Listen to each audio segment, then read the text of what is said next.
ಹರಿ ಓಂ ಶ್ರೀ ಗುರುಭ್ಯೋ ನಮಃ. ಓಂ ಶ್ರೀ ಸದ್ಗುರು ನರಸಿಂಹ ದೇವಾಯ ನಮಃ. ಎಲ್ಲ ಆತ್ಮಜ್ಯೋತಿಗಳಿಗೆ ಸಾಷ್ಟಾಂಗ ಪ್ರಣಾಮಗಳು ಹಾಗೂ SVSC ಗೀತಾ ಸತ್ಸಂಗಕ್ಕೆ ತಮ್ಮೆಲ್ಲರಿಗೂ ಆದರದ ಸ್ವಾಗತ. ನಾವು ಇಂದು ಭಗವದ್ಗೀತೆಯ ಜ್ಞಾನ ವಿಜ್ಞಾನ ಯೋಗದ 28ನೇ ಶ್ಲೋಕ ಹಾಗೂ 8ನೇ ಅಧ್ಯಾಯ ಅಕ್ಷರ ಬ್ರಹ್ಮ ಯೋಗದ 5, 6, 7ನೇ ಶ್ಲೋಕವನ್ನ ಕಲ್ತ್ಕೊಳ್ಳೋಣ. 7ನೇ ಅಧ್ಯಾಯದ 28ನೇ ಶ್ಲೋಕ ಹೀಗಿದೆ. ಯೇಷಾಂ ತ್ವಂತಗತಂ ಪಾಪಂ ಜನಾನಾಂ ಪುಣ್ಯಕರ್ಮಣಾಂ ತೇ ದ್ವಂದ್ವಮೋಹ ನಿರ್ಮುಕ್ತ ಭಜಂತೆ ಮಾಂ ದೃಢವ್ರತಾಃ. ಇದರ ಅರ್ಥ, ಹಿಂದಿನ ಜನ್ಮದಲ್ಲಿ ಮತ್ತು ಈ ಜನ್ಮದಲ್ಲಿ ಧರ್ಮನಿಷ್ಠವಾಗಿ ವರ್ತಿಸಿದ ಮತ್ತು ಪಾಪ ಕರ್ಮಗಳು ಸಂಪೂರ್ಣವಾಗಿ ನಾಶವಾದ ವ್ಯಕ್ತಿಗಳು ಭ್ರಮೆಯ ದ್ವಂದ್ವಗಳಿಂದ ಮುಕ್ತರಾಗುತ್ತಾರೆ ಮತ್ತು ಅವರು ನನ್ನ ಸೇವೆಯಲ್ಲಿ ತಮ್ಮನ್ನು ತಾವು ತೊಡಗಿಸಿಕೊಳ್ಳುತ್ತಾರೆ. ಇದರ ಪ್ರಶ್ನೆಯನ್ನು ಸಹ ನಾವು ನೋಡ್ಕೊಂಬರೋಣ. ಈ ಶ್ಲೋಕದಲ್ಲಿ ಭ್ರಮೆಯ ದ್ವಂದ್ವದಿಂದ ಹೇಗೆ ಮುಕ್ತರಾಗಬಹುದು ಎಂದು ತಿಳಿಸಿದ್ದಾರೆ. ಅಂತಹ ಮುಕ್ತರು ನಂತರ ಹೇಗೆ ಜೀವನ ಮಾಡುತ್ತಾರೆ ಅಂತ.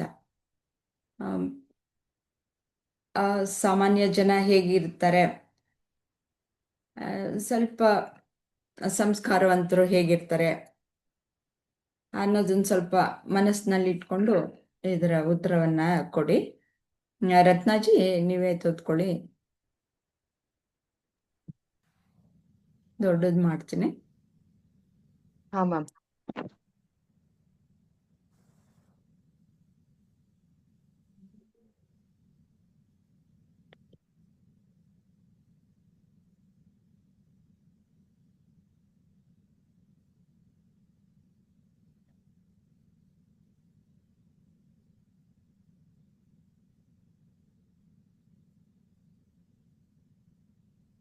ಆಕ್ಚುಲಿ ಮ್ಯಾಮ್, ಎಷ್ಟೊಂದ್ ಜನ್ಮ ಇರುತ್ತೆ ಅಂತ ಕೇಳಿದೀವಿ, ಆದ್ರೆ ನಮ್ಗಂತೂ ಯಾವ್ದು ರೀಕಾಲ್ ಆಗಿಲ್ಲ. ಇನ್ ಮುಂದೇನು ಆಗುತ್ತೋ ಇಲ್ವೋ ಗೊತ್ತಿಲ್ಲ. ಆದ್ರೆ ಆಗ್ಬೇಕು ಅಂತ ಏನಿಲ್ಲ. ಅದೇ ಹಾ, ಬಟ್ ಆತರ ಆಗಿದ್ರೆ ಚೆನ್ನಾಗಿರ್ತಿತ್ತು ಮ್ಯಾಮ್. ಇನ್ನು ಚೆನ್ನಾಗಿ ಸುಧಾರಿಸ್ತಿದ್ವೋ ಏನೋ ಗೊತ್ತಿಲ್ಲ. ಇಲ್ಲ ಇಲ್ಲ, ತೊಂದ್ರೆ ಆಗುತ್ತೆ ಅಂತಾನೆ ದೇವ್ರು ಹಿಂಗ್ ಮಾಡಿರೋದು. ಹೌದಾ? ಓಕೆ. ಹಿಂದಿನ ಜನ್ಮದಲ್ಲಿ ಮತ್ತು ಈ ಜನ್ಮದಲ್ಲಿ ಧರ್ಮನಿಷ್ಠವಾಗಿ ವರ್ತಿಸಿದ ಮತ್ತು ಪಾಪ ಕರ್ಮಗಳನ್ನು ಸಂಪೂರ್ಣವಾಗಿ ನಾಶವಾದ ವ್ಯಕ್ತಿಗಳು ಭ್ರಮೆಯ ದ್ವಂದ್ವಗಳಿಂದ ಮುಕ್ತರಾಗುತ್ತಾರೆ ಮತ್ತು ಅವರು ನನ್ನ ಸೇವೆಯಲ್ಲಿ ತಮ್ಮನ್ನು ತಾವು ತೊಡಗಿಸಿಕೊಳ್ಳುತ್ತಾರೆ. ಅದೇ ಮ್ಯಾಮ್, ಯಾರು ಆಲ್ರೆಡಿ ಒಂದ್ ಜನ್ಮ ಇರುತ್ತೆ ಅಥವಾ ಈ ಮುಗಿಸಿ ಇನ್ನೊಂದ್ ಜನ್ಮದಲ್ಲಿ ಇರ್ತಾರೆ, ಅವ್ರು ಆ ಜನ್ಮದಲ್ಲೂ ಕೂಡ ಈ ಜನ್ಮದಲ್ಲೂ ಕೂಡ ಧರ್ಮನಿಷ್ಠವಾಗಿ ವರ್ತಿಸಿದ ಅಂತ ಅಂದ್ರೆ ಧರ್ಮದ ದಾರಿಯಲ್ಲಿ ನಡೀತಿರ್ತಾರೆ, ಒಳ್ಳೆದ್ರ ಕಡೆಗೆ ಒಳ್ಳೆ ಕಾರ್ಯಗಳನ್ನೇ ಮಾಡ್ತಿರ್ತಾರ ಅವರು. ಸಂಪೂರ್ಣವಾಗಿ ನಾಶವಾದ ವ್ಯಕ್ತಿಗಳು ಭ್ರಮೆ. ಹಾ ಮ್ಯಾಮ್, ಇವ್ರಿಗೆ ನೆನ್ಪಿದ್ರೆ ಮ್ಯಾಮ್, ಅಂದ್ರೆ ಎರಡೂ ಇದ್ರಲ್ಲೂ ಅವರು ಒಳ್ಳೇದನ್ನೇ ಮಾಡಿದೀನಿ ಅಂತ ಧರ್ಮದ ದಾರಿಯಲ್ಲೇ ನಡೆದಿದ್ರೆ ಅವರು ಇದರಿಂದ ಆಚೆ ಭ್ರಮೆಯಿಂದ ಆಚೆ ಬಂದಿರ್ತಾರೆ ಮ್ಯಾಮ್. ಅಂದ್ರೆ ನಾನು ನನ್ನದು ಅನ್ನೋದು ಏನೂ ಇಲ್ಲ, ಎಲ್ಲ ದೇವ್ರ ಇಚ್ಛೆ. ಅವನ್ ಹೇಗ್ ನಡೆಸ್ತಾರೋ, ಅವ್ರು ಯಾವ ದಾರಿ ತೋರಿಸ್ತಾರೋ ಅದ್ರಲ್ಲಿ ಒಳ್ಳೆ ಕಾರ್ಯಗಳನ್ನ ಮಾಡ್ತಾ ಸಾಗ್ಬೇಕು ಅನ್ನೋ ಇದ್ರಲ್ಲಿ ಎಲ್ಲಾ ಸೇವೆನೂ ದೇವ್ರಿಗೆ ಅರ್ಪಿಸ್ತಾ ಎಲ್ಲಾದ್ರಲ್ಲೂ ದೇವ್ರನ್ನ ಕಾಣ್ತಾ ಅವ್ರನ್ನ ಅವ್ರು ಶರಣ್ ಮಾಡ್ಕೋತಾ ಹೋಗ್ತಾರೆ ಮ್ಯಾಮ್. ಆದ್ರೆ ಪಾಪಕರ್ಮಗಳು ಅಂತ ಅಂದ್ರೆ ಅಂದ್ರೆ ಅದ್ರ ಬಗ್ಗೆ ಗೊತ್ತಿಲ್ಲದೆ ಇರೋರು, ಅಂದ್ರೆ ಧರ್ಮ ನಿಷ್ಠೆಯಿಂದ ಹೇಗಿರೋದು ಅಥವಾ ದೇವ್ರಲ್ಲಿ ನಾವು ಹೇಗೆ ದೇವ್ರನ್ನ ಎಲ್ಲಾ ಕಡೆ ಹೇಗ್ ದೇವ್ರನ್ನ ಕಾಣೋದು, ಎಲ್ಲಾ ಕೆಲ್ಸದಲ್ಲೂ ಎಲ್ಲಾ ಕಾರ್ಯದಲ್ಲೂ ಅಂತ ಗೊತ್ತಿಲ್ಲದೆ ಇರೋರು ಭ್ರಮೆಲೆ ಬದುಕ್ತಿರ್ತಾರೆ ಮ್ಯಾಮ್. ನನ್ನಿಂದನೇ ಆಯ್ತು, ನಾನೇ ಮಾಡ್ದೆ, ನನಗೇ ಗೊತ್ತು ಅನ್ನೋ ಭ್ರಮೆಲೆ ಬದುಕ್ತಿರ್ತಾರೆ. ಆದ್ರೆ ಗೊತ್ತಿರೋರು, ಧರ್ಮ ನಿಷ್ಠೆಯಲ್ಲಿ ನಡೆಯೋರು, ಜ್ಞಾನಿಗಳು, ಆಲ್ರೆಡಿ ಅವ್ರು ತಿಳ್ಕೊಂಡಿರೋರು ಆ ಭ್ರಮೆಯಿಂದ ಆಚೆ ಬಂದ್ಬಿಟ್ಟಿರ್ತಾರೆ ಮ್ಯಾಮ್. ಅಷ್ಟು ಗೊತ್ತಾಯ್ತು ಮ್ಯಾಮ್. ಸ್ವಲ್ಪ ಟ್ರಿಕ್ಕಿ ಆಗಿದೆ, ನೀವ್ ಒಂಚೂರು ಹೇಳಿದ್ರೆ ತಲೆಗೆ ಹೋಗುತ್ತೆ. ಇಲ್ಲ, ಚೆನ್ನಾಗೇ ಹೇಳಿದ್ದೀರಾ, ಅದ್ರಲ್ಲೇನು ಇಲ್ಲ. ಹೀಗೆ ನಾವು ನಮ್ಮ ಜನ್ಮಾಂತರಗಳನ್ನ ತೆಗೆದುಕೊಳ್ಳೋದಕ್ಕಿಂತನೂ ಅದು ಇರ್ಲಿ ಒಂದ್ ಕಡೆಗೆ. ಇವಾಗ ನಮ್ಮ ಈ ಒಂದು ಜನ್ಮದಲ್ಲೇ ನಾವು ನೋಡಿದಾಗ ಹೇಗೆ ಜನರು ಮೊದಲು ಒಂದು ತರ ಇರಬಹುದು, ಆಮೇಲೆ ಸಂಸ್ಕರಣೆ ಆಗುವಂತಹದ್ದನ್ನು ಸಹ ನಾವು ನೋಡಿರ್ತೀವಿ. ಹಾ ಇಲ್ಲಿ ಮ್ಯಾಮ್. ಏನ್ ಹೇಳ್ತಾ ಇದ್ದಾರೆ ಅಂದ್ರೆ, ಹೀಗೆ ಜನ್ಮಾಂತರಗಳು ಬೇಕಾದಷ್ಟಿರುತ್ತೆ. ಹಾಗಾಗ್ಬಿಟ್ಟು ನಾವು ಪಾಪ ಪುಣ್ಯಗಳನ್ನು ಸಂಗ್ರಹ ಮಾಡ್ಕೊಂಡಿರ್ತೀವಿ. ಓಕೆ. ಅವುಗಳು ಏನಾಗುತ್ತೆ, ನಾವು ವಾಸನಾ ಬೀಜಗಳು ಅಂತಂದ್ಬಿಟ್ಟು ನಾವು ಬೇಕಾದಷ್ಟು ಸರ್ತಿ ಚರ್ಚೆ ಮಾಡಿದೀವಿ ಅಲ್ವಾ. ಹೌದು ಮ್ಯಾಮ್. ಕರ್ಮಯೋಗದಲ್ಲಿ ಎಲ್ಲಾನು ತುಂಬಾ ಸರ್ತಿ ಬಂದಿದೆ. ಆ ವಾಸನಾ ಬೀಜಗಳ ಒಂದು ಸೆಳೆತದಿಂದಾನೇ ನಾವು ಕರ್ಮಗಳನ್ನು ಮಾಡೋದಕ್ಕೆ ಪ್ರೇರೇಪಣೆ ಆಗುವಂತಹದ್ದು. ಅದರ ಮೂಲಕ ನಾವು ಆ ಕರ್ಮಗಳನ್ನ ಮಾಡ್ತೀವಿ. ಆ ನಮ್ಮಲ್ಲಿ ಇರುವಂತ ಯಾವ ವಾಸನೆ ಇರುತ್ತೋ ಅದಕ್ಕೆ ಅನುಗುಣವಾಗಿ ನಾವು ಅಂತ ಒಂದು ಕರ್ಮಗಳನ್ನೇ ಮಾಡೋದು. ಎಲ್ರೂ ಒಂದೇ ತರ ಕೆಲಸ ಮಾಡಲ್ಲ ತಾನೆ, ಒಬ್ಬೊಬ್ರು ಒಂದೊಂದು ಮಾಡೋದಕ್ಕೆ ಇಷ್ಟಪಡ್ತಾರೆ. ಅದು ನಮ್ಮ ವಾಸನೆಗಳು ಸಂಗ್ರಹ ಆಗಿರುತ್ತೆ. Yes ma'am. ಯಾರು ಸಂಪೂರ್ಣವಾಗಿ ಈ ಒಂದು ಅಜ್ಞಾನದಲ್ಲಿ ಇರ್ತಾರೋ, ಅಂದ್ರೆ ನಾನು ದೇಹ ಮನಸ್ಸು ಬುದ್ಧಿ ಅನ್ನುವ ತಪ್ಪು ತಿಳುವಳಿಕೆಯಲ್ಲಿ ಇರ್ತಾರೋ, ಎಲ್ಲರೂ ಹಾಗೆ ಇರೋದು. ಆವಾಗ ಏನ್ ಮಾಡ್ತೀವಿ, ಪೂರ್ತಿಯಾಗಿ ನಮ್ಮ ವಾಸನೆಗಳು ನನ್ನ ದೇಹದ ಕಡೆಗೆ ಸೆಳೆತ ಜಾಸ್ತಿ ಇದ್ದಾಗ, ನನ್ನ ದೇಹವನ್ನ ಸಂರಕ್ಷಣೆ ಮಾಡ್ಕೊಳ್ಳೋದಿಕ್ಕೆ, ನನ್ನ ಮನಸ್ಸಿಗೆ ಹಿತವಾಗುವಂತಹ ಕಾರ್ಯಗಳನ್ನೇ ಮಾಡೋದಕ್ಕೆ, ನನ್ನ ಬುದ್ಧಿಗೆ ಪ್ರಾಮುಖ್ಯತೆಯನ್ನು ಕೊಟ್ಟಾಗ ಅದಕ್ಕೆ ತಕ್ಕಂತಹ ಕೆಲಸಗಳನ್ನೇ ಮಾಡೋದಕ್ಕೆ ಪ್ರವೃತ್ತನಾಗ್ತೀನಿ. ಹೀಗಿರುವಾಗ ಈ ಒಂದು ಚಕ್ರ ಅನ್ನೋದು ಏರ್ಪಡುತ್ತೆ. ಆ ಕೆಲಸ ಮಾಡ್ತಾ ಇರ್ತೀನಿ, ಆ ಫಲ ಅನ್ನೋದು ಬರ್ಬೇಕು. ಆ ಫಲದಿಂದ ಒಂದಷ್ಟು ಬಂದಾಗ ಅದು ಬೇಕು ಬೇಡ ಅನ್ನೋದು ಒಂದು ಇದಾಗುತ್ತೆ. ನನ್ಗೆ ಇದು ಇಷ್ಟ ಆಯ್ತು ಅಥವಾ ಇಷ್ಟ ಆಗ್ಲಿಲ್ಲ. ಇಷ್ಟ ಆದಾಗ ಒಂಥರ ಮುದ್ರೆ ಒತ್ತುತ್ತೆ, ಇಷ್ಟ ಇಲ್ಲ ಅಂದಾಗ ಇನ್ನೊಂಥರ ಮುದ್ರೆ ಒತ್ತುತ್ತೆ. ಅದು ವಾಸನಾ ಬೀಜಗಳು. ಮತ್ತೆ ಕಾಲ ಸಂದರ್ಭ ಒದಗಿ ಬಂದಾಗ ಮತ್ತೆ ಅದನ್ನ ದೂರ ಇಡೋದಕ್ಕೆ ಅಥವಾ ಅದನ್ನ ಮತ್ತೆ ಪಡೆಯೋದಕ್ಕೆ ನಾನು ಪ್ರಯತ್ನ ಪಡ್ತೀನಿ. ಹೀಗೆ ಈ ಅನೇಕ ಬಾರಿ ನಾವು ಇದನ್ನ ಚರ್ಚೆ ಮಾಡಿದೀವಿ ಅಲ್ವಾ. ಹೀಗೆ ಕರ್ಮಚಕ್ರ ಅನ್ನೋದು ಆಗ್ತಾ ಇರುತ್ತೆ. ಯಾವಾಗ್ಲೂ ತುಂಬಾ ನನ್ನ ದೇಹ ಮನಸ್ಸು ಬುದ್ಧಿ ಅನ್ನುವ ವ್ಯಾಮೋಹ ಯಾರಿಗೆ ಜಾಸ್ತಿ ಇರುತ್ತೆ ಅವರು ಕರ್ಮ ಫಲಗಳನ್ನ ಜಾಸ್ತಿಯಾಗಿ ವೃದ್ಧಿ ಮಾಡ್ಕೊಳ್ತಾ ಇರ್ತಾರೆ. ಆದ್ರೆ ಇಲ್ಲ, ಇದರಿಂದ ನನ್ಗೆ ಕೆಟ್ಟದೇ ಆಗ್ತಾ ಇದೆ ಅಂತಂದ್ಬಿಟ್ಟು ಯಾರು ತಮ್ಮ ಮನಸ್ಸಿನಲ್ಲಿ ಅದನ್ನ ತಿಳ್ಕೊಳ್ತಾರೋ ಅವರು ಇದನ್ನ ಹೇಗಪ್ಪ ಹೋಗ್ಲಾಡಿಸ್ಕೊಳೋದು. ಅವಾಗ ದ್ವಂದ್ವಗಳು ಉಂಟಾಗತ್ತೆ. ಕರ್ಮ ಫಲಗಳು ಜಾಸ್ತಿ ಆದಾಗ ಬೇಕು ಬೇಡ ಅನ್ನೋದು, ಸುಖ ದುಃಖ ಅನ್ನೋದು, ಲಾಭ ನಷ್ಟ ಅನ್ನೋದು, ಜಯ ಅಪಜಯ, ಇಂಥ ದ್ವಂದ್ವಗಳು ಹೆಚ್ಚಾಗತ್ತೆ.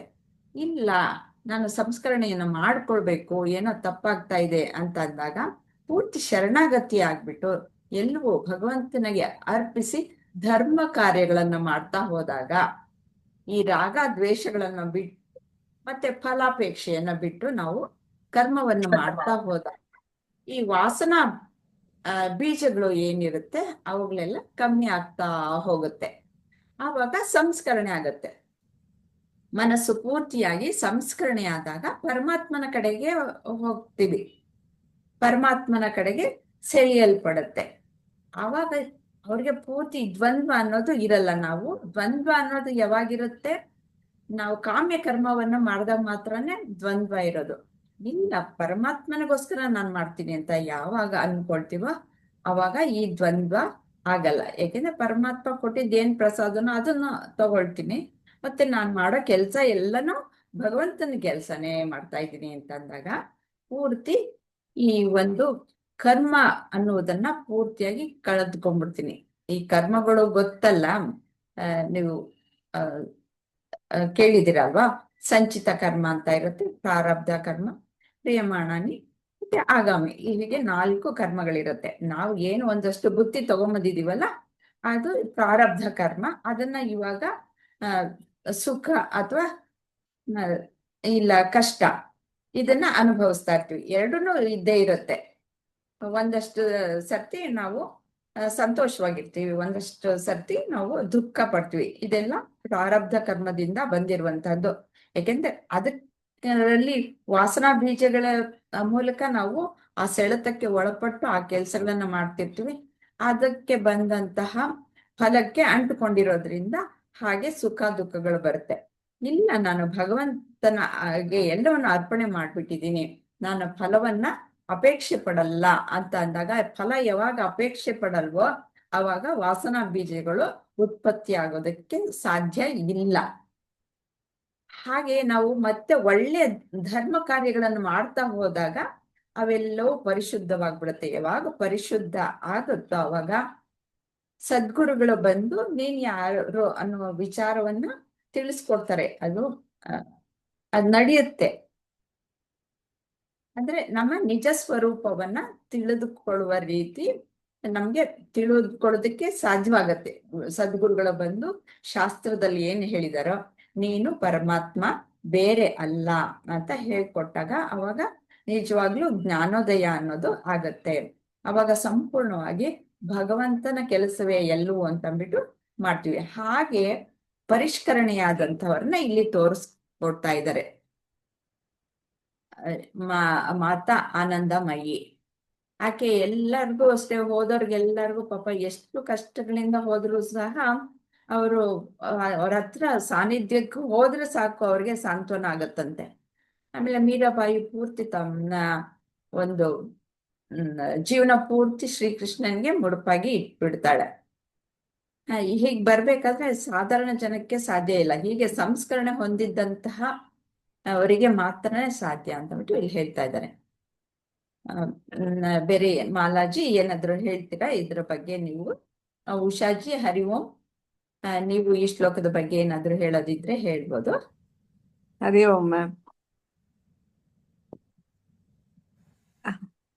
ಇಲ್ಲ, ಅದನ್ನೇ ಧರ್ಮನಿಷ್ಠವಾಗಿರೋದು ಎಷ್ಟು ಇಂಪಾರ್ಟೆಂಟು ಅನ್ನೋದು ನಮ್ದು ಎಷ್ಟೋ ಸತಿ ಹೇಳ್ತಾರಲ್ಲ, ನಮ್ದು ಹಿಂದಿಂದ ಬಂದಿರ್ಬೇಕು ಅದು ಅಂತ ಅನ್ಬಿಟ್ಟು ಅಂತ. ಇಲ್ಲಿ ನಮ್ಮಲ್ಲಿ ನಮ್ಮ ಮನಸ್ಸನ್ನ ಆ ಕಡೆಗೆ ತಿರುಗಿಸ್ಬೇಕು ಪ್ರಯತ್ನ ಪೂರ್ವಕವಾಗಿ. ಇಲ್ಲ ಅಂತಂದಾಗ ಪ್ರಯತ್ನ ಪೂರ್ವಕವಾಗಿ ತಿರುಗಿಸಿದ್ರೆ ಆಗತ್ತೆ, ನಡೆಯುತ್ತೆ. ಇಲ್ಲ ನನಗೆ ಹಾಗೆ ಬಿಟ್ಬಿಟ್ರೆ ಅದು ಆಗಲ್ಲ. ಅಭ್ಯಾಸ ಮಾಡ್ಬೇಕು ಅಂತ ಶ್ರೀಕೃಷ್ಣ ಬೇಕಾದಷ್ಟು ಸತಿ ಹೇಳ್ಕೊಟ್ಟಿದ್ದಾರೆ ಅಲ್ವಾ. ಮನಸ್ಸು ನಿಲ್ಲಲ್ಲಪ್ಪ, ಹೌದು ಅದು ಹೋಗುತ್ತೆ, ಅದ್ರ ಸ್ವಭಾವ. ಆದ್ರೆ ನೀನು ಅದಕ್ಕೆ ಲಗಾಮ್ ಹಾಕಿ ಹಿಡ್ಕೋ. ನನ್ಗನ್ಸುತ್ತೆ ಮ್ಯಾಮ್, ನಮ್ಮಂತವ್ರಿಗೆ ಇಂಥ ಟೈಮಲ್ಲೇ ಸದ್ಗುರುಗಳ ಅವಶ್ಯಕತೆ ತುಂಬಾ ಬರುತ್ತೆ ಅಂತ. ಅದಕ್ಕೆ ಯಾಕಂದ್ರೆ ನಮ್ದು ಚಂಚಲವಾಗಿರೋ ಮನಸ್ಸಿದ್ದಾಗ ಒಂದು ಕಡೆ ಕರ್ಕೊಂಡು ಹೋಗೋದಿಕ್ಕೆ ಒಬ್ಬನ ಗುರುವಿನ ಅವಶ್ಯಕತೆ ತುಂಬಾ ಇಂಪಾರ್ಟೆಂಟು ಅನ್ಸುತ್ತೆ. ಇದನ್ನ ಕೇಳ್ತಾ ಇದ್ದಾಗ ನಂಗೆ ಉಷಾ ಮ್ಯಾಮ್ ಸಿಕ್ಕಿದಾರಲ್ಲ ಪದ್ಮ ಮ್ಯಾಮ್ ರೂಪದಲ್ಲಿ. ಎಲ್ಲ ಗುರುಗಳದ್ದು ಅವ್ರ ಅರಿತಾ ಇರೋದು. ಅವ್ರು ಹೇಳೋದೇನು ಅಂದ್ರೆ, ಇಂಥದ್ದು ಕೇಳ್ಬೇಕು ಅಂತಂದ್ರೆ ಹೀಗೆ ಅದು ಭಗವದ್ಗೀತೆ ಇಂಥ ವಿಷಯಗಳೆಲ್ಲ ಕೇಳ್ಬೇಕು ಅಂತಂದ್ರೆ ನಮ್ಗೆ ಏನೋ ಸುಕೃತ ಫಲ ಇರುತ್ತೆ. ಅದಕ್ಕೋಸ್ಕರನೇ ನೀವು ಕೇಳ್ತಾ ಇರೋದು, ನಾನಿವಾಗ ಹೇಳ್ತಾ ಇರೋದು, ನಾನು ಕಲಿತಾ ಇರೋಳೆ ಅಲ್ವಾ. ಇದೆಲ್ಲವೂ ಸಾಧ್ಯವಾಗುವಂತಹದ್ದು. ಇಲ್ಲ ಅಂತಂದ್ರೆ ಎಲ್ರೂ ಇಲ್ಲಿಗೆ ಬರಲ್ಲ, ಅವ್ರಿಗಿಷ್ಟ ಆಗಲ್ಲ. ಅದನ್ನ ಹೇಳುದು ಹಾಗಂದ್ಬಿಟ್ಟು ಅವರು ಬೇರೆ ಅಲ್ಲ. ಅವ್ರಿಗೆ ತಿಳಿದಿದ್ರು ಅವರು ಭಗವಂತನೇ, ತಿಳ್ಕೊಂಡಿದ್ರು ಭಗವಂತನೇ. ಅವ್ರಿಗೆ ಗೊತ್ತಾಗಿಲ್ಲ ಅಷ್ಟೇ, ಕೆಲವ್ರಿಗೆ ಗೊತ್ತಾಗಿದೆ. ಅವರು ಒಂದು ಹಂತದಿಂದ ಒಂದು ಮೆಟ್ಲಿಂದ ಕೆಳಗಡೆಯಿಂದ ಇನ್ನೊಂದು ಮೆಟ್ಲು ಹತ್ತುತ್ತಾರೆ, ಹಾಗೆ ಒಂದೊಂದೇ ಹಂತ ಹತ್ತಿ ಹೋಗ್ತಾರೆ, ಅಷ್ಟೇನೆ ವ್ಯತ್ಯಾಸ. ಅದಕ್ಕೋಸ್ಕರ ಯಾರನ್ನೂ ಅಲ್ಲಗಳೆಯುವ ಹಾಗೆ ಇಲ್ಲ. ಅವರ ಒಂದು ಗುಣಗಳು ಏನಿದೆ, ತ್ರಿಗುಣಗಳು ಇದೆ ಅಲ್ವಾ, ಅದರ ಪ್ರಕಾರ ನಡ್ಕೊಳ್ತಾರಷ್ಟೆ. ಆತ್ಮನ ದೃಷ್ಟಿಯಿಂದ ಯಾರು ಬೇರೆ ಬೇರೆ ಅಲ್ಲ, ಎಲ್ಲ ಒಂದೇ. ಮುಂದಿನ ಶ್ಲೋಕಕ್ಕೆ ಹೋಗೋಣವಾ?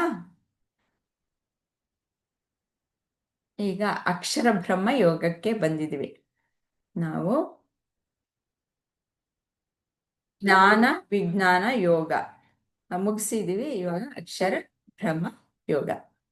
ಅಕ್ಷರ ಅಂತಂದ್ರೆ ಯಾವುದು ಕ್ಷರವಾಗುವುದಿಲ್ವೋ ಅಂಥದ್ದು. ಬ್ರಹ್ಮ ಅಂತಂದ್ರೆ ಸತ್ವಸ್ತು. ಯಾವುದು ಪರಮ ಸತ್ಯವೋ ಅದು ಅದು ಅಂತಹದ್ದು ಅಕ್ಷರ ಯಾವತ್ತೂ ನಾಶವೇ ಇಲ್ಲ, ಅದಕ್ಕೆ ಆದಿ ಅಂತ್ಯ ಅನ್ನೋದೇ ಇಲ್ಲ, ಸರ್ವವ್ಯಾಪಿ ಸದಾ ಕಾಲವೂ ಇರುವಂತಹದ್ದು, ಬದಲಾಗದೇ ಇರುವಂತಹದ್ದು ಅಂತ ಒಂದು ಇವಾಗೆಲ್ಲ ನಾವು ನೋಡ್ತಾ ಇರೋದು ಆ, ಪರಬ್ರಹ್ಮನ ಭಗವಂತನ ಸ್ವರೂಪವನ್ನ ತಿಳ್ಕೊಳ್ತಾ ಇದ್ವಿ 7ನೇ ಅಧ್ಯಾಯದಿಂದ 12ನೇ ಅಧ್ಯಾಯದವರೆಗೂ. ಮೊದಲೆಲ್ಲ ತ್ವಂ ಬಗ್ಗೆ, ನಮ್ಮ ಬಗ್ಗೆ, ನನ್ನ ಬಗ್ಗೆ ತಿಳ್ಕೊಂಡಿದ್ದಾಯ್ತು 6 ಅಧ್ಯಾಯಗಳು. ಈಗ ಭಗವಂತನ ಬಗ್ಗೆ ಎಲ್ಲ ತಿಳ್ಕೊಳ್ತಾ ಇದ್ವಿ, ಹೇಗೆ ಭಗವಂತನ ಸ್ವರೂಪ ಲಕ್ಷಣಗಳೇನು, ಮತ್ತೆ ಭಗವಂತನ ಹೊಂದೋದು ಹೇಗೆ. ಕೊನೆಯಲ್ಲಿ 13ರಿಂದ 18ನೇ ಅಧ್ಯಾಯದವರೆಗೂ ಹಸಿ ನಾನು ಭಗವಂತ ಎರಡು ಒಂದೇ ಹೇಗೆ ಅನ್ನೋದನ್ನ ತಿಳ್ಕೊಳ್ತೀವಿ. ಅಂತಕಾಲೇ ಚ ಮಾಮೇವ ಸ್ಮರನ್ ಮುಕ್ತ್ವಾ ಕಳೇವರಂ ಯಃ ಪ್ರಯಾತಿ ಸಮದ್ಭಾವಂ ಯಾತಿ ನಾಸ್ತ್ಯತ್ರ ಸಂಶಯ. ಇದರ ಅರ್ಥ, ಮತ್ತು ಯಾರು ತನ್ನ ಜೀವನದ ಕೊನೆಯಲ್ಲಿ ತನ್ನ ದೇಹವನ್ನು ತ್ಯಜಿಸಿ ನನ್ನನ್ನು ಮಾತ್ರ ನೆನಪಿಸಿಕೊಳ್ಳುತ್ತಾರೆಯೋ ತಕ್ಷಣವೇ ನನ್ನ ಸ್ವಭಾವವನ್ನು ಪಡೆಯುತ್ತಾರೆ, ಇದರಲ್ಲಿ ಯಾವುದೇ ಸಂದೇಹವಿಲ್ಲ. ಇದರ ಒಂದು ಪ್ರಶ್ನೆ ಇದೆ, ಈ ಶ್ಲೋಕದಲ್ಲಿ ಭಗವಂತ ಯಾವ ಭರವಸೆಯನ್ನ ಕೊಡ್ತಾ ಇದ್ದಾರೆ ಅಂತ ಎಲ್ಲ ಸ್ಪಷ್ಟವಾಗೇ ಇದೆ ಇಲ್ಲಿ. ಅಂತ್ಯಕಾಲದಲ್ಲಿ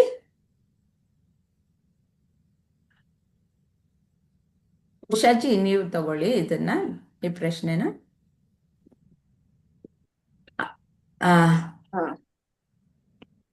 ಮ್ಯಾಮ್, ಯಾರು ತನ್ನ ಜೀವನದಲ್ಲಿ ಕೊನೆಯ ಒಂದು ದೇಹನ ತ್ಯಜಿಸಿದಾಗ್ಲೂ ದೇವ್ರನ್ನ ನೆನೆಸ್ಕೊಂತ ಇರ್ತಾನೋ ಆ ಆ, ಅಂದ್ರೆ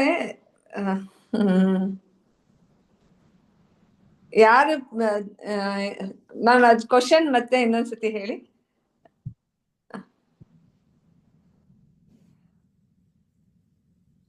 ಈ ಶ್ಲೋಕದಲ್ಲಿ ಭಗವಂತ ಯಾವ ಭರವಸೆಯನ್ನು ಕೊಡ್ತಿದ್ರೆ, ಏನಂತ ಭರವಸೆ ಇದರಲ್ಲಿ?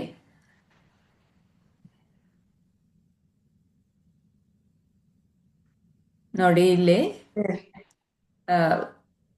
ತನ್ನ ದೇಹವನ್ನು ತ್ಯಜಿಸಿ ನನ್ನನ್ನು ಮಾತ್ರ ನೆನಪಿಸಿಕೊಳ್ಳುತ್ತಾರೆಯೋ ತಕ್ಷಣವೇ ನನ್ನ ಸ್ವಭಾವವನ್ನು ಪಡೆಯುತ್ತಾರೆ, ಇದರಲ್ಲಿ ಯಾವುದೇ ಸಂದೇಹ ಇಲ್ಲ ಅಂತ ಅವರು ಆಶ್ವಾಸನೆಯನ್ನ ಕೊಡ್ತಾ ಇದ್ದಾರೆ.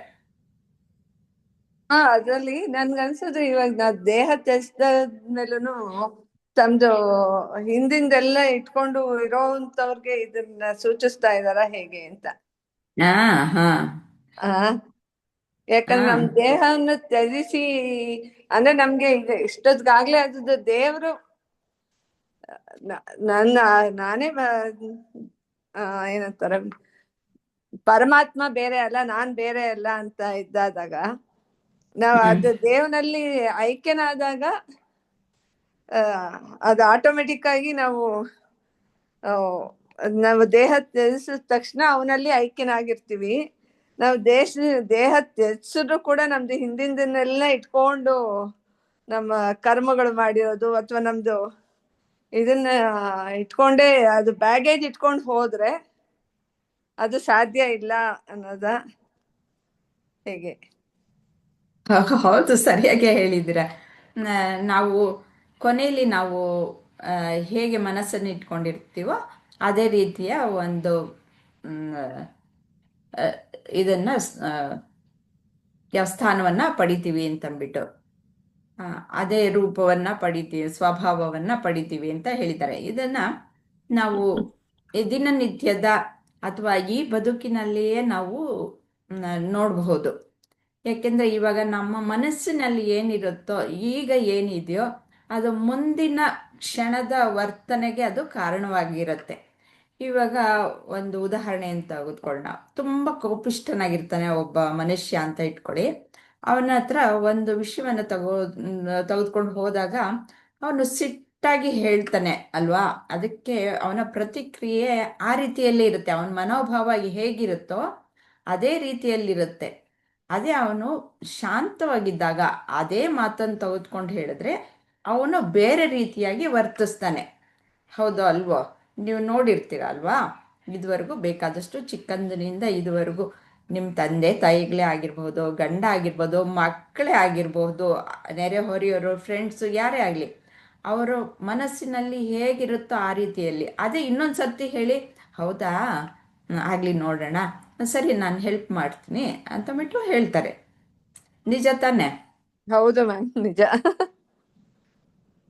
ಹಾಗೆ ಯಾವಾಗಲೂ ನಮ್ಮ ಮನಸ್ಸಿನಲ್ಲಿ ಮನಸ್ಸು ಯಾವ ಸ್ಥಿತಿಯಲ್ಲಿರುತ್ತೋ ಅದು ಮುಂದಿನ ಹೆಜ್ಜೆಗೆ ಅದು ಕಾರಣ ಆಗುತ್ತೆ. ಈ ರೀತಿಯಲ್ಲಿ ಈ ಪೂರ್ತಿಯಾಗಿ ನಾವು ದೇಹವನ್ನು ತ್ಯಾಗ ಮಾಡುವಾಗ ಹೇಗಾಗುತ್ತೆ ಅನ್ನೋದನ್ನು ಸಹ ಇಲ್ಲಿ ಹೇಳ್ತಾ ಇದ್ದಾರೆ. ಈ ಅಜಮಿಳನ ಕಥೆಯನ್ನ ಅದ್ರ ಮುಖಾಂತರನೇ ಹೇಳೋಣ. ಅಜಮಿಳ ಅಂತ ಒಬ್ಬ ಇರ್ತಾನೆ. ಅವನು ತುಂಬ ಸಂಸ್ಕಾರವಂತರ ಮನೆಯಲ್ಲಿ ಬ್ರಾಹ್ಮಣ ಕುಟುಂಬದಲ್ಲಿ ಹುಟ್ಟಿರುವಂತಹವನು. ಯಾಗ ಯಜ್ಞ ಮತ್ತೆ ದೇವರ ಕೀರ್ತನೆಗಳು ಹೇಳೋದು, ಭಗವಂತನ ಸ್ಮರಣೆನೇ ಯಾವಾಗಲೂ ಮಾಡ್ತಾ ಇರೋದು, ಈ ರೀತಿಯಲ್ಲಿ ಇರ್ತಾನೆ. ಅವನಿಗೆ ಮದುವೆನೂ ಆಗಿರುತ್ತೆ, ಸಂಸಾರನೂ ಇರುತ್ತೆ, ತುಂಬ ಭಕ್ತನಾಗಿರ್ತಾನೆ. ಅವನು ಅತಿಶಯವಾಗಿ ಭಕ್ತನಾಗಿರ್ತಾನೆ. ಆದರೆ ಅವನು ಏನು ಗ್ರಹಚಾರವೋ, ಒಂದು ಸರ್ತಿ ಕಾಡಿಗೆ ಹೋಗ್ತಾನೆ. ಅಲ್ಲಿ ಒಬ್ಬ ಹೆಂಗಸು ಒಬ್ಬ ಗಂಡಸು ಜೊತೆಲಿರೋದನ್ನು ನೋಡಿಬಿಟ್ಟು ಅವನಿಗೆ ನಾನು ಈ ಸುಂದರಿಯ ಜೊತೆ ನಾನಿರಬೇಕು ಅನ್ನೋ ಒಂದು ಮನಸ್ಸು ಬಂದ್ಬಿಡತ್ತೆ. ಆವಾಗ ಏನು ಮಾಡ್ತಾನೆ, ಈ ಸಂಸಾರವನ್ನೇ ಬಿಟ್ಬಿಡ್ತಾನೆ. ಬಿಟ್ಬಿಟ್ಟು ಅವಳನ್ನು ಪಡೆಯೋದಕ್ಕೆ ಹೋಗ್ಬಿಟ್ಟು ಸರಿ ಅವಳು ಒಪ್ಕೊಳ್ತಾಳೆ, ಅವಳ ಜೊತೆ ಸಂಸಾರ ನಡೆಸೋಕ್ಕೆ ಶುರು ಮಾಡಿಬಿಡ್ತಾನೆ. ಪೂರ್ತಿ ಇಲ್ಲಿದ್ದು ಎಲ್ಲ ದೇವ್ರನ್ನ ಪೂರ್ತಿಯಾಗಿ ಮರೆತು ಬಿಡ್ತಾನೆ. ಬೇಕಾದ ಅವನಿಗೂ ಒಂದಷ್ಟು ಜನ ಮಕ್ಕಳಾಗ್ತಾರೆ. ಅದರಲ್ಲಿ ಆದರೆ ಅವನು ದೇವ್ರ ಹೆಸರುಗಳನ್ನೇ ಇಟ್ಟಿರ್ತಾನೆ. ಕೊನೆಗೆ ವಯಸ್ಸಾಯ್ತು. ವಯಸ್ಸಾದ್ಮೇಲೆ ಒಂದಿನ ಸಾಯ್ಬೇಕಲ್ವಾ? ಆವಾಗ ಅವನಿಗೆ ಸಾಯೋ ಕಾಲ ಬಂದಾಗ ಇಲ್ಲಿ ತೋರಿಸ್ತಾರೆ, ಯಮದೂತರು ಬಂದಿದ್ದಾರೆ. ಬಂದಾಗ ಅವನು ತುಂಬ ಸಂಕಟ ಆಗುತ್ತೆ. ಆವಾಗ ಮಗನಿಗೆ ನಾರಾಯಣ ಅಂತ ಹೆಸರಿಟ್ಟಿರ್ತಾನೆ. ಅವನು ದೇವನ ಸ್ಮರಣೆ ಮಾಡ್ದ ಅಂತಲ್ಲ, ನಾರಾಯಣ ಅಂತ ಕರೀತಾನೆ ಅಂತ ಹೇಳುತ್ತವೆ ಶಾಸ್ತ್ರಗಳು. ನಾರಾಯಣ ಅಂತ ಬರಬೇಕಾದ್ರೆ ಆ ತಕ್ಷಣಕ್ಕೆ ಆ ಒಂದು ಕಷ್ಟ ಪರಿಸ್ಥಿತಿಯಲ್ಲಿ ಯಾರಿಗೂ ಸುಮ್ಮನೆ ಬರೋದಕ್ಕೆ ಸಾಧ್ಯ ಇಲ್ಲ. ಮೊದಲು ಸಾಧನೆ ಮಾಡಿದ್ರೆ ಮಾತ್ರನೇ ಆ ಒಂದು ಕೊನೆಯ ಗಳಿಗೆಯಲ್ಲಿ ಆ ಸ್ಮರಣೆ ಅನ್ನೋದು ಬರೋದಕ್ಕೆ ಸಾಧ್ಯ ಇದೆ ಅಂತ ಬಿಟ್ಟು. ಹಾಗೆ ಅವನಿಗೆ ಯಾವಾಗ ನಾರಾಯಣ ಅಂತ ಬಂತು ಆಗ ಎಲ್ಲ ದೇವತೆಗಳು ಬಂದ್ಬಿಟ್ಟು ಅವನನ್ನು ಕರ್ಕೊಂಡು ಹೋಗ್ತಾರೆ ಅಂತ ಬಿಟ್ಟು. ಹಾಗೆ ಇರುತ್ತೆ ಪರಿಸ್ಥಿತಿ ಅಂತ. ಸುಮ್ಮನೆ ಬರಲ್ಲ. ಯಾವಾಗಲೂ ನಮಗೆ ಮನಸ್ಸಿನಲ್ಲಿ ನಾವು ಯಾವಾಗಲೂ ದೇವರ ಸ್ಮರಣೆ ಮಾಡ್ತಾ ಇದ್ರೇನೆ ಅಂತ್ಯಕಾಲದಲ್ಲೂ ಸಹ ಬರೋದಕ್ಕೆ ಸಾಧ್ಯ. ಸುಮ್ಮನೆ ಮಾಡಬಾರದೆಲ್ಲ ಮಾಡಿಬಿಟ್ರೆ ಅದರಲ್ಲೇ ಇರ್ತೀವಿ. ಅವನು ಮಹಾ ಸಾಧಕ ಆಗಿರ್ತಾನೆ, ಮಧ್ಯದಲ್ಲೇನೋ ತಪ್ಪು ಮಾಡಿರ್ತಾನೆ, ಆದರೆ ಅವನು ಅತಿಶಯವಾದಂತಹ ಸಾಧನೆ ಅವನಿಗೆ ಕೊನೆಗೆ ಕೈ ಹಿಡಿತು. ಅವನು ಆ ಪುಣ್ಯ ಫಲದಿಂದ ಅವನು ಉನ್ನತವಾದಂತಹ ಸ್ತರಗಳಿಗೆ ಹೋಗ್ತಾನೆ.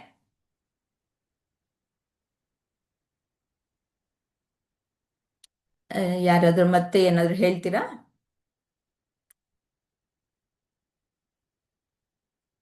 ರತ್ನಾಜಿ, ಮಾಲಾಜಿ? ಇಲ್ಲ ಮ್ಯಾಮ್, ಅದೇ ನೀವೇ ಹೇಳ್ದಾಗೆ ಆ ಸಾಯುವಂತ ಕೊನೆ ಕ್ಷಣ ಸಾಮಾನ್ಯವಾಗಿ ಯಾವ ತರ ಇರುತ್ತೋ ಗೊತ್ತಿಲ್ಲ ಮ್ಯಾಮ್. ದೇವ್ರ ನೆನೆಸ್ಕೋತಿರ್ತೀವೋ ಬೇರೆ ಏನ್ ನೆನೆಸ್ಕೋತಿರ್ತೀವೋ. ಸೊ ಇದು ಸ್ವಲ್ಪ ಕಷ್ಟನೇ ಮ್ಯಾಮ್. ಸಾವಿರಕ್ಕೊಬ್ರಿಗೆ ಈ ಯೋಗ ಸಿಗ್ಬೋದು ಅಂತ ನನ್ಗನ್ಸುತ್ತೆ. ಯಾಕಂದ್ರೆ ಅದು ಕೊನೆ ಕ್ಷಣ ಎಷ್ಟು ಪೇನ್ಫುಲ್ ಆಗಿರುತ್ತೋ ಆ ಸಮಯದಲ್ಲಿ ಏನ್ ಜ್ಞಾಪನ ಆಗತ್ತೋ ಗೊತ್ತಿಲ್ಲ. ನಮ್ಗೆಲ್ಲ ನನಗೆ ಆಗಿರೋ ಅನುಭವ ಅಂದ್ರೆ ನಂಗೆ ತುಂಬಾ ಹುಷಾರಿಲ್ದೆ ಇದ್ದಾಗ ಮೊದ್ಲು ನೆನಪಾಗದೆ ಮಕ್ಕಳು. ಅಯ್ಯೋ ಏನ್ ಇಷ್ಟೊಂದಿದೀನಿ ಅಂತ ಫಸ್ಟ್ ನೆನಪಾಗದ್ ಮಕ್ಕಳು. ಸೊ ಹಂಗಾಗಿ ಆ ಕೊನೆ ಕ್ಷಣದಲ್ಲಿ ಇನ್ನೇನೇನ್ ನೆನಪಾಗುತ್ತೋ ಗೊತ್ತಿಲ್ಲ. ಅದೇ ಅದು ಏನಂದ್ರೆ ವಯಸ್ಸು ಇದು ಮಕ್ಕಳು ಯಾತಕ್ಕೆ ನೆನಪಾಗುತ್ತೆ ನಿಮ್ಗೆ ಅಂತಂದ್ರೆ ಇನ್ನು ಚಿಕ್ಕವರಿದ್ದಾರೆ ಅಲ್ವಾ, ಅವಕ್ಕೆಲ್ಲ ಒಂದೊಂದು ಅಂತ ಒಂದು ತಲುಪಿಸಿಲ್ಲ. ಅದಕ್ಕೋಸ್ಕರ ಮಕ್ಕಳು ಮಕ್ಕಳು ಅಂತ ಅಂತೀರ. ಯಾವಾಗ ಅವ್ರ ಜವಾಬ್ದಾರಿಯನ್ನ ಕಳೆದುಕೊಳ್ತೀರ ಆವಾಗ ನಿಮಗೆ ಅದರಿಂದ ಬೇರೆ ಕಡೆಗೂ ಹೋಗೋದಕ್ಕೆ ಸಾಧ್ಯ. ಆದ್ರೆ ಹಾಗೆ ಹೋಗ್ಬೇಕಾದ್ರೆ ಇವಾಗ ಈ ಪಥದಲ್ಲಿ ನೀವು ಕೆಲಸ ಮಾಡಬೇಡಿ, ಮಕ್ಕಳನ್ನ ಪ್ರೀತಿ ಮಾಡಬೇಡಿ ಅಂತ ಯಾರು ಹೇಳಲ್ಲ. ಹೌದು ಹೌದು ಮ್ಯಾಮ್. ಅವರಲ್ಲೆಲ್ಲಾನು ನಾನು ಮಾಡ್ತಾ ಇರೋದೆಲ್ಲ ಭಗವಂತನ ಕೆಲಸನೇ ಅಂತಾನೆ ಮಾಡಿ ಹಾಗೆ ಜ್ಞಾಪಿಸ್ಕೊಳ್ತಾ ಇದ್ರೆ ನೀವು ಮುಂದೆನೂ ಈ ಸಾಧನೆಯನ್ನ ಮಾಡಬಹುದು, ಮತ್ತೆ ಈ ಆತ್ಮ ಸಾಕ್ಷಾತ್ಕಾರವನ್ನು ಪಡಿಬಹುದು. ಪ್ರತಿಯೊಬ್ಬರಿಗೂ ಅದು ಆ, ಜನ್ಮಸಿದ್ಧ ಹಕ್ಕು ಅಂತಾರಲ್ಲ, ಆ ರೀತಿಯಲ್ಲಿ ಪ್ರತಿಯೊಬ್ಬರು ಪಡಿಬಹುದು. ಪಡಿಯಕ್ಕೆ ಸಾಧ್ಯ ಇಲ್ಲ ನಮ್ಗೆ ಆಗುತ್ತಾ ಅಂತಂದ್ಬಿಟ್ಟು ಅನ್ಕೊಳ್ಳೋದು ಇಲ್ಲ. ಆ ಒಂದು ಶ್ರೀಕೃಷ್ಣನೇ ಆ ಆಶ್ವಾಸನೆ ಕೊಡ್ತಾನೆ. ಸಾಮಾನ್ಯ ಮನುಷ್ಯನ ಉದಾಹರಣೆಯನ್ನೇ ಅರ್ಜುನ ಅಂತ ತೋರಿಸ್ತಾ ಇರೋದು. ಸಾಮಾನ್ಯ ಮನುಷ್ಯನೇ ಮುಕ್ತನಾಗಬಹುದು ಅನ್ನೋದನ್ನ ಇಲ್ಲಿ ಇಷ್ಟು 700 ಶ್ಲೋಕಗಳಲ್ಲಿ ಹೇಳ್ತಾ ಇರೋದು. ಅಲ್ಲ, ನಾನು ಸಾಮಾನ್ಯವಾಗಿ ಜನ ಮಾತಾಡೋದು ತುಂಬಾ ಕೇಳಿದೀನಿ ಮ್ಯಾಮ್. ತುಂಬಾ ವಯಸ್ಸಾದವ್ರ ಮನೇಲಿ ಇದ್ರೆ ಅವ್ರಿಗೇನೋ ಹೆಲ್ತ್ ಆರೋಗ್ಯ ಚೆನ್ನಾಗಿಲ್ಲ ಅಂದ್ರೆ ಹೇಳ್ತಿರ್ತಾರೆ. ಅವ್ರು ಅಷ್ಟು ಹುಷಾರಿಲ್ಲ ಅಂದ್ರೂನು ಅವ್ರು ನನ್ನ ಅಲ್ಲಿ ತೋರ್ಸಿ ಇಲ್ಲಿ ತೋರ್ಸಿ ನಾನು ಇನ್ನು ಬದುಕ್ಬೇಕು, ಅದು ಹುಷಾರ್ ಆಗಲ್ಲ ಅಂತ ಗೊತ್ತಿದ್ರು ಒಬ್ಬೊಬ್ರು ಹೇಳ್ತಾ ಇರ್ತಾರೆ. ಅವಾಗ ಅವ್ರ ಮನೆಯವರು ಅಥವಾ ಬೇರೆಯವ್ರು ಹೇಳೋದ್ ನಾನ್ ಕೇಳಿದೀನಿ. ಸುಮ್ನೆ ಹರ ಶಿವ ನನ್ ಕರ್ಕೊ ಅನ್ನೋದ್ ಬಿಟ್ಬಿಟ್ಟು ಇವ್ರು ಯಾಕ್ ಸುಮ್ನೆ ನಾನ್ ಬದುಕ್ಬೇಕಂತಿದಾರಪ್ಪ, ಬರೀ ದೇವ್ರ ನೆನೆಸ್ಕೊಂಡು ಸುಮ್ನೆ ಪ್ರಾಣ ಬಿಡೋದ್ ನಾ ಎಷ್ಟೊಂದ್ ಕೇಳಿದೀನಿ ಮ್ಯಾಮ್. ಪ್ರಾಣ ಬಿಡೋದ್ ಬಿಟ್ಬಿಟ್ಟು ಅಂತ ಹೇಳಿದಾರೆ. ಮೇ ಬಿ ನೋಡಿ, ಅದ್ ಎಲ್ರಿಗೂ ಗೊತ್ತಿರುತ್ತೆ ಅನ್ಸುತ್ತೆ. ಆದ್ರೂ ಆ ಸಮಯದಲ್ಲಿ ನಮ್ಗೆ ನೆನ್ಪ್ ಆಗೋದು ಕಷ್ಟ ಅನ್ಸುತ್ತೆ ನಮ್ಗೆ ಅದೇ ಅಲ್ವಾ? ಒಬ್ಬೊಬ್ಬರು ಅದೇ ವಾಸನೆಗಳು ಹೆಂಗಿರುತ್ತೆ, ಅವ್ರ ಸಂಸ್ಕಾರಗಳು ಹೇಗಿರುತ್ತೆ ಅದ್ರ ಮೇಲೆ. ನಾನು ನಮ್ಮ ತಂದೆದೇ ಉದಾಹರಣೆ ಕೊಡ್ತೀನಿ. ಅವ್ರಿಗೇನಾದ್ರು ಒಂಚೂರು ಜ್ವರ ಬಂದ್ಬಿಟ್ರೆ, ಕೋಲ್ಡ್ ಆದ್ರೆ ಸಾಕು, ರಾಮ ರಾಮ ಅಂತ ಭಜನೆ ಮಾಡೋರು ಅವರು. ಓಕೆ. ಏನಾದ್ರೂ ಒಂಚೂರು ಕಾಯಿಲೆ ಬಂತು ಅಂದ್ರೆ ಅಯ್ಯೋ ಹಾಗೆ ಹೀಗೆ ಅಂತ ಬಿಟ್ಟು ಬೈತಾರೆ. ಎಲ್ಲಾರು ಮನೆಯವ್ರನ್ನೆಲ್ಲ ಬೈತಾರೆ, ಇದ್ ಮಾಡ್ತಾರೆ. ಬೇರೆ ಟೈಮಲ್ಲಿ ಬೈಯೋರು, ಅವ್ರೇನ್ ಬೈತಾ ಇರ್ಲಿಲ್ಲ ಅಂತಲ್ಲ ನಮ್ಮ ತಂದೆ. ಬಟ್ ಹುಷಾರಿಲ್ಲ ಅಂದಾಗ ಅವ್ರು ಬೇರೆ ಇನ್ನೇನು ಯಾರು ಏನು ಮಾತಾಡ್ತಾ ಇರ್ಲಿಲ್ಲ, ರಾಮ ಭಜನೆ ಮಾಡ್ಕೊಂಡು ಕೂತಿರೋರು. ಹಾಗೆ ಇರ್ತಾರೆ. ಹಾ ಮ್ಯಾಮ್. ಸೊ ನಾವು ಮ್ಯಾಮ್ ನಂಗೆ ಅಟ್ಲೀಸ್ಟ್ ಇಲ್ಲಿ ಇನ್ನೊಂದು ಡೌಟ್ ಅನ್ನಿಸ್ತು. ಆ, ಏನಂದ್ರೆ ಈ ಕಥೆನಲ್ಲಿ ಅವನು ಅಂದ್ರೆ ನಾವು ನಮ್ಮ ಜೀವನದಲ್ಲಿ ಮಾಡೋ ಪಾಪ ಪುಣ್ಯಗಳದ್ದು ತೂಕ ಹಾಕ್ಬಿಟ್ಟು ಅದು ಕೊನೆಗೆ ಅದು ಇದು ಆಗುತ್ತಾ ಅಂತ. ಹೌದು. ಹಾಗೆ ಇವಾಗ ಹಿಂದಿನ ಶ್ಲೋಕದಲ್ಲಿ ನಾವು ನೋಡಿದ್ವಿ ಅಲ್ವಾ, ಹೇಗೆ ಪಾಪ ಕರ್ಮಗಳನ್ನ ಕಳ್ಕೊಳ್ಳೋದು ಹೇಗೆ ಅಂತಂದ್ರೆ ನಾವು ಧರ್ಮ ಕಾರ್ಯಗಳನ್ನ ಮಾಡುವುದರ ಮೂಲಕ. ಹ್ಮ್ ಇವನು ಇದ್ರಲ್ಲಿ ಇವನು ಧರ್ಮ ಕಾರ್ಯಗಳನ್ನ ಮಾಡ್ತಿದ್ದವನು ಬೇರೆ ಸೆಳೆತಕ್ಕೆ ಹೀಗಾಗ್ಬಿಟ್ಟ ಅಲ್ವಾ. ಆದ್ರೆ ಅವನ್ಗೆ ಪುಣ್ಯ ಅನ್ನೋದು ಜಾಸ್ತಿ ಇತ್ತು. ಅದಕ್ಕೋಸ್ಕರ ಅವನು ಮೇಲಿನ ಲೋಕಗಳಿಗೆ ಹೋಗ್ತಾನೆ. ಅವನು ಅಲ್ಲಿ ಹೋಗ್ಬಿಟ್ಟು ಅಲ್ಲೂ ಸಹ ಸಾಧನೆಗಳು ಇರುತ್ತೆ ಅಂತ ಅಂದ್ಬಿಟ್ಟು ಹೇಳ್ತಾರೆ. ಹೋಗಿ ಬಂದವರಿಲ್ಲ, ಸುದ್ದಿ ತಂದವರಿಲ್ಲ. ನಾವು ಏನಿದ್ರು ಶಾಸ್ತ್ರಗಳನ್ನ ಅಷ್ಟೇ ನಂಬೇಕಾಗಿರೋದು, ಮತ್ತೆ ಗುರುಗಳ ವಾಕ್ಯವನ್ನ ಅಷ್ಟೇ ನಂಬೇಕಾಗಿರೋದು. ಆದ್ರಿಂದ ಆದ್ರೆ ಆಲೋಚನೆ ಮಾಡಿದ್ರೆ ಇರಬಹುದು ಅಂತ ಅನ್ಸುತ್ತೆ ತಾನೇ. ಪ್ರತಿಯೊಂದು ಶ್ರೀಕೃಷ್ಣ ಹೇಳಿದ್ರಲ್ಲಿ ತಪ್ಪು ಹುಡುಕೋಕೆ ಆಗಲ್ಲ. ಆ ರೀತಿಯಲ್ಲಿ ಹೇಳಿದ್ದಾರೆ. ಅದಕ್ಕೋಸ್ಕರನೇ ಇಷ್ಟು ವರ್ಷಗಳು ಅದು ಅಷ್ಟು ಒಳ್ಳೆಯ ಒಂದು ಗ್ರಂಥವಾಗಿ, ನಮ್ಮ ಒಂದು ಮಾರ್ಗದರ್ಶಕ ಗ್ರಂಥಕವಾಗಿ ಇರೋದು. ಅದು ಪ್ರತಿಯೊಬ್ಬರು ಅಷ್ಟು ವ್ಯಾಲ್ಯೂ ಕೊಡೋದು. ಅದರಿಂದ ನಾವು ನಮ್ಮದೇ ಇದ್ರೆ ನಾವೇ ನಷ್ಟಕ್ಕೊಳಗಾಗ್ತೀವಿ ಅನ್ಸುತ್ತೆ. ಇಲ್ಲ ಅಂದ್ರೆ ನಾವು ಇದೆಲ್ಲ ಒಳ್ಳೆಯದನ್ನ ಪಾಲಿಸೋದೇ ಇಲ್ಲ, ಎಲ್ಲ ಅಧರ್ಮಿಗಳೇ ಆಗೋಗ್ತಾರೆ. ಹೌದು ಮ್ಯಾಮ್.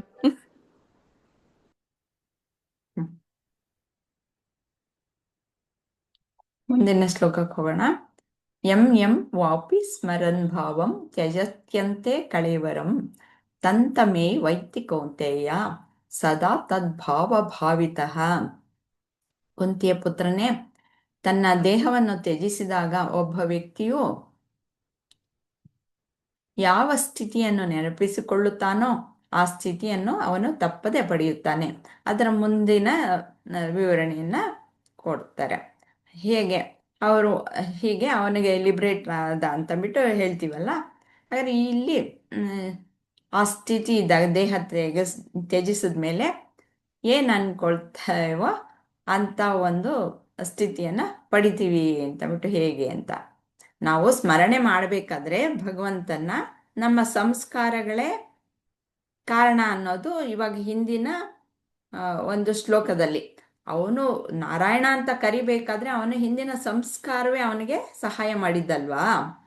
ಆದರೆ ನಮ್ಗೆ ಆ ಸಂಸ್ಕಾರ ಯಾವ ರೀತಿ ಬಂದಿರುತ್ತೆ, ನಾವು ಪ್ರತಿನಿತ್ಯ ಏನು ಮಾಡ್ತೀವೋ, ಹೇಗೆ ನಡೀತೀವೋ, ನಮ್ಮ ನಡೆ ನುಡಿ ನಮ್ಮ ಕೆಲಸಗಳು ಎಲ್ಲ ಹೇಗಿರುತ್ತವೋ ಆ ರೀತಿಯಲ್ಲಿರುತ್ತವೆ ಅಲ್ವಾ. ಅದನ್ನ ಇಲ್ಲಿ ಹೇಳ್ತಾ ಇದ್ದಾರೆ. ಮಾಲಾಜಿ ನೀವು ಹೇಳ್ತೀರಾ?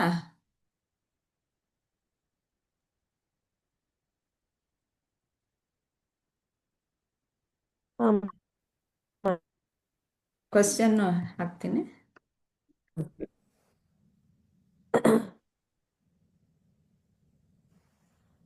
ಈ ಶ್ಲೋಕದಲ್ಲಿ ದೇಹ ತ್ಯಜಿಸಿದ ಮೇಲಿನ ಸ್ಥಿತಿಯು ಯಾವುದನ್ನು ಅವಲಂಬಿಸಿದೆ ಎನ್ನುತ್ತಾರೆ.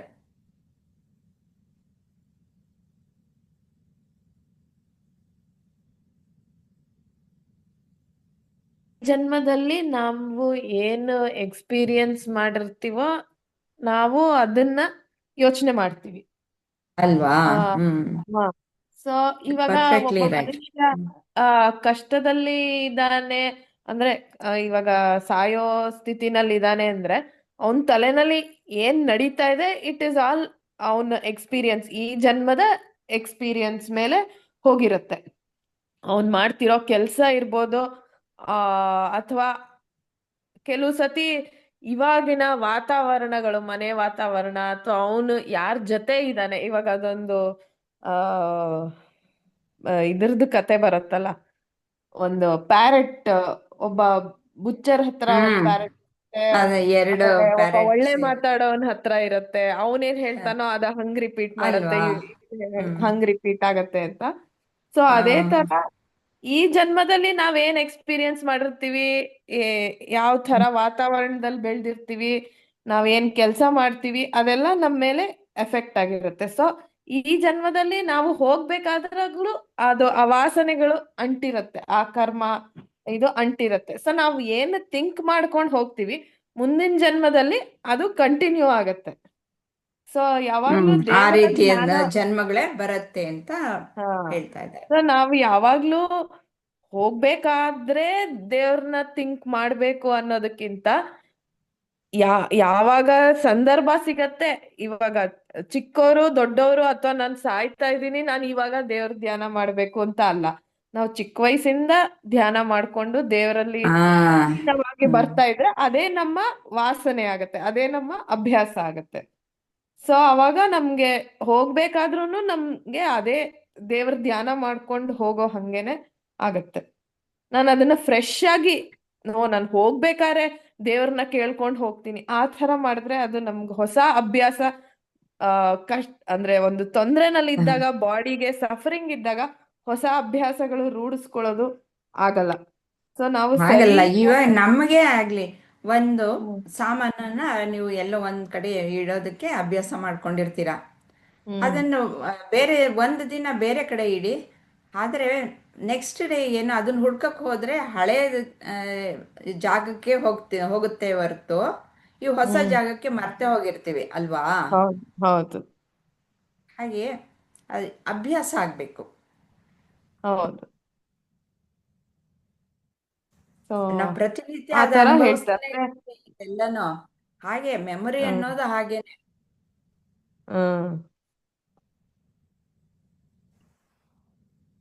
ಮತ್ತೆ ಯಾರಾದ್ರೂ ಏನಾದ್ರೂ ಹೇಳೋದಿದ್ಯಾ? ಹೀಗೆ ಹಾಗೆ ಇಲ್ಲಿ ನೋಡಿ, ಇವನು ತಿನ್ನೋದನ್ನೇ ಯೋಚನೆ ಮಾಡ್ತಾ ಇದ್ರೆ, ಕುಡಿಯೋದೇ ಯೋಚನೆ ಮಾಡ್ತಾ ಇದ್ರೆ ಅವನಿಗೆ ಹಂದಿ ಜನ್ಮ ಬಂದ್ಬಿಡುತ್ತೆ ಅಂತ ಹೇಳ್ತಾ ಇದ್ದಾರೆ. ಹೀಗೆ ಅವ್ರವ್ರು ಏನೇನು ಯೋಚನೆ ಮಾಡ್ತಾರೋ ಅಂಥದ್ದು ಪರಮಾತ್ಮನನ್ನೇ ತಿಳ್ಕೊಂಡ್ರೆ ಪರಮಾತ್ಮನನ್ನೇ ಹೊಂದುತ್ತಾರೆ.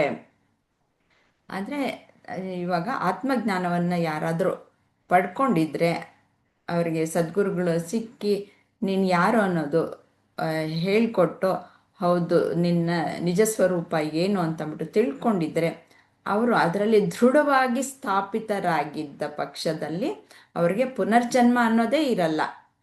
ಆ ರೀತಿಯಲ್ಲಿ ಒಂದು ಕ್ಲಾಸ್ ಹಾಕ್ತಾರೆ ನಮ್ಮ ಗುರುಗಳು, ಅವರಿಗೆ ಅಪೇಕ್ಷೆ ಇದ್ದ ಪಕ್ಷದಲ್ಲಿ ಅಂತ. ಆ, ಹಾಗೆ ನನಗೆ ಇನ್ನು ಜನ್ಮ ಬೇಡಪ್ಪ ಅಂತ ಅಂದಾಗ ಪರಬ್ರಹ್ಮನೇ ಆಗೋಗ್ತಾರೆ ಅವರು. ಪರಬ್ರಹ್ಮನ ಹಾಗೆ ಅವರು.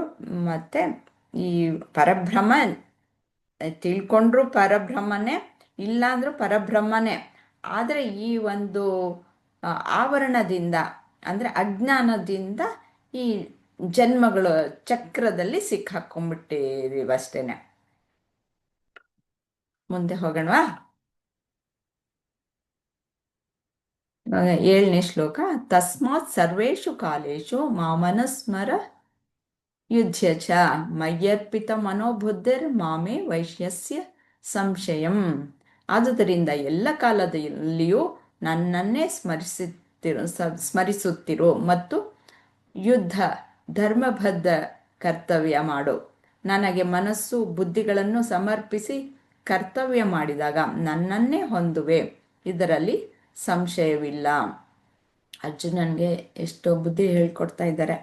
ಅಂದರೆ ನಮಗೆ ನಾವು ಮಾಡೋ ಕೆಲಸಗಳನ್ನೆಲ್ಲ ಯುದ್ಧ ಅಂತಂದರೆ ಏನು ಒಂದು ನಾವು ಜೀವನ ಏನು ನಡೆಸ್ತೀವೋ ಇದೇ ಯುದ್ಧ, ಇದೇ ಒಂದು ಹೋರಾಟ ಅನ್ನೋದನ್ನ ತಿಳ್ಕೊಂಡು ಹಾಗೆ ನಡ್ಕೊಂಡ್ರೆ ಆಯಿತು. ಅಲ್ಲಿ ಹೇಳೋದೆಲ್ಲನೂ ನಾವು ಈ ಹೋರಾಟದಲ್ಲಿ ಅಳವಡಿಸ್ಕೊಳ್ಬೇಕಷ್ಟೆ.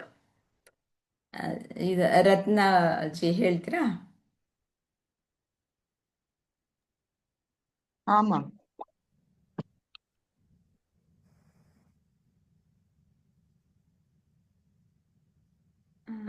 ಆದ್ದರಿಂದ ಅರ್ಜುನನನ್ನು ಏನು ಮಾಡಲು ಶ್ರೀಕೃಷ್ಣ ಹೇಳುತ್ತಿದ್ದಾರೆ? ಯುದ್ಧ ಮಾಡಪ್ಪ ಅಂತ. ಯಾವ ಯುದ್ಧ, ನಾವು ಯಾವ ಯುದ್ಧ ಮಾಡಬೇಕು, ಮತ್ತು ಎಲ್ಲ ಮಾಡುವಾಗ ಏನು ಮಾಡಬೇಕು ನಾವು? ಅಂದರೆ ಪರಮಾತ್ಮನ ಯುದ್ಧ ಮಾಡ್ತಾ ಮಾಡ್ತಾ ಪರಮಾತ್ಮನ ಹೇಗೆ ಹೊಂದೋದು? ಹಾ ಮ್ಯಾಮ್. ಯುದ್ಧ ಅಂತ ಎಕ್ಸಾಂಪಲ್ ತಗೊಳ್ಳೋದಾದ್ರೆ ಅದೇ ಇವಾಗ ಅವಾಗ್ಲೇ ಮುಂದಿನ ಶ್ಲೋಕದಲ್ಲಿ ಲಾಸ್ಟ್ ಶ್ಲೋಕದಲ್ಲಿ ಹೇಳ್ದಾಗೆ ಎಲ್ಲ ಒಂದಕ್ಕೊಂದು ಕನೆಕ್ಟ್ ಇದೆ. ಮಾಲಾ ಮ್ಯಾಮ್ ಹೇಳ್ದಾಗೆ ನಾವು ಏನೆಲ್ಲಾ ಮಾಡ್ಕೊಂಡ್ಬಿಟ್ಟು ಸಾಯುವಾಗ ದೇವ್ರ ನೆನೆಸ್ಕೊಂಡ್ರೆ ದೇವ್ರ ಪಾದ ಸೇರ್ಕೊಂಡ್ಬಿಡ್ತೀವಿ ಬಿಡಪ್ಪ, ಇನ್ ಯಾವ ಕರ್ಮ ಫಲನೂ ಇರಲ್ಲ ಅಂತ ನೆನೆಸ್ಕೊಳಕ್ಕೆ ಖಂಡಿತ ಸಾಧ್ಯ ಇಲ್ಲ. ಅದು ನಮ್ಮ ಜೀವನದಲ್ಲಿ ಚಿಕ್ಕ ವಯಸ್ಸಿಂದನೂ ಅಡಾಪ್ಟ್ ಮಾಡ್ಕೊಂಡು ಬಂದಿದ್ರೆ ಅದು ಆಟೋಮೆಟಿಕ್ ಆಗಿ ಅಟ್ಲೀಸ್ಟ್ ನಾವು ಆ ದಾರಿಲಿ ನಡೆದಿರೋದ್ರಿಂದ ದೇವ್ರ ಆ ಟೈಮ್ ನಮಗ್ ಬೇರೆ ಏನೋ ನೆನಪಾಗ್ತಿದ್ರು ಕೂಡ ದೇವ್ರ ಸ್ಮರಣೆಗೆ ಕರ್ಕೊಂಡು ಹೋಗ್ಬೋದು ನಮ್ಮನ್ನ, ನಾವ್ ಮಾಡಿರೋಂತ ಕರ್ಮ ಫಲಗಳಿಂದ.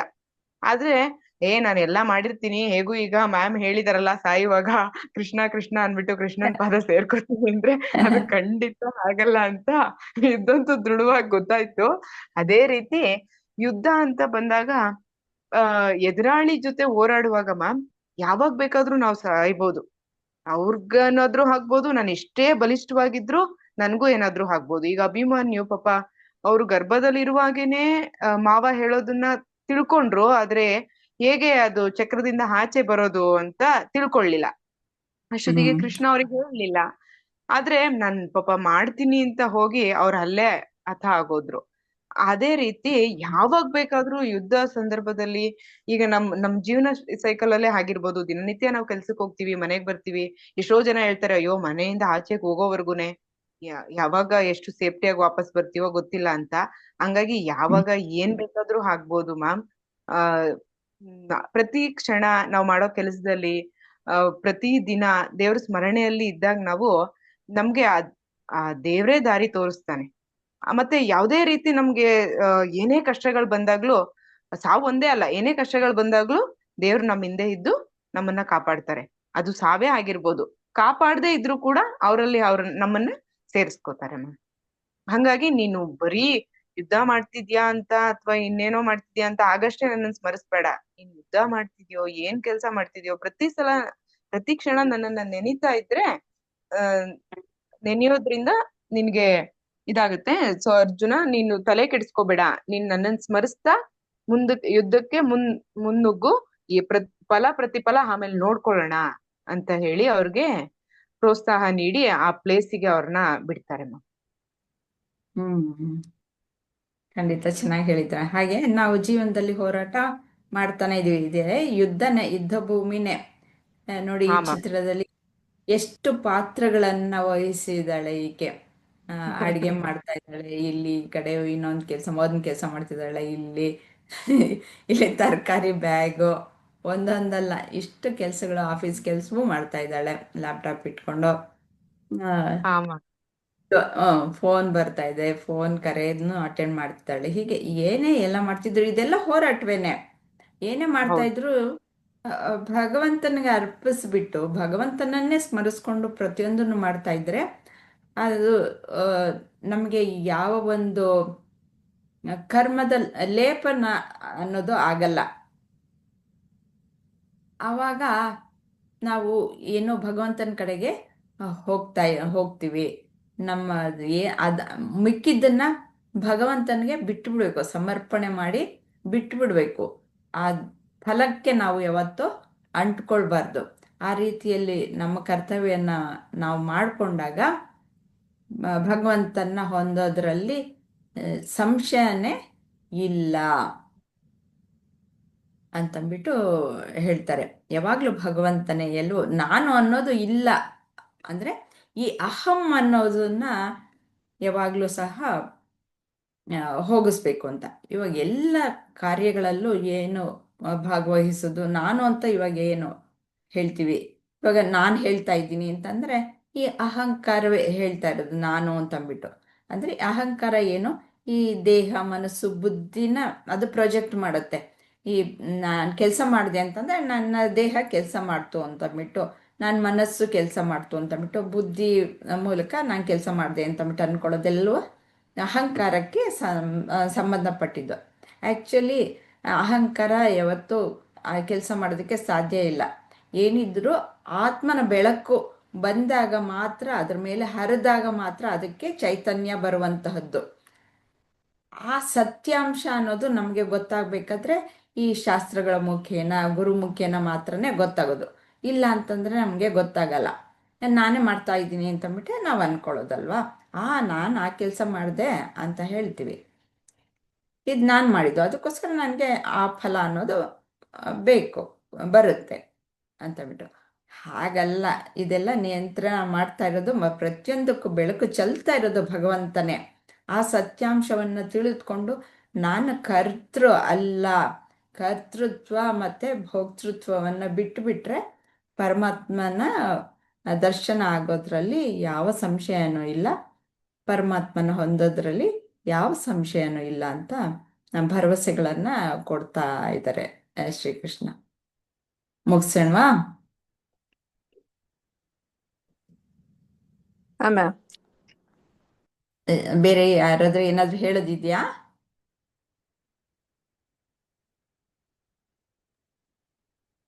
ಇಲ್ಲ ಮ್ಯಾಮ್. ಏನಾದ್ರೂ ಓಕೆ. ಓಂ ಶ್ರೀ ಗುರುಭ್ಯೋ ನಮಃ. ಶ್ರೀಕೃಷ್ಣಾರ್ಪಣಮಸ್ತು.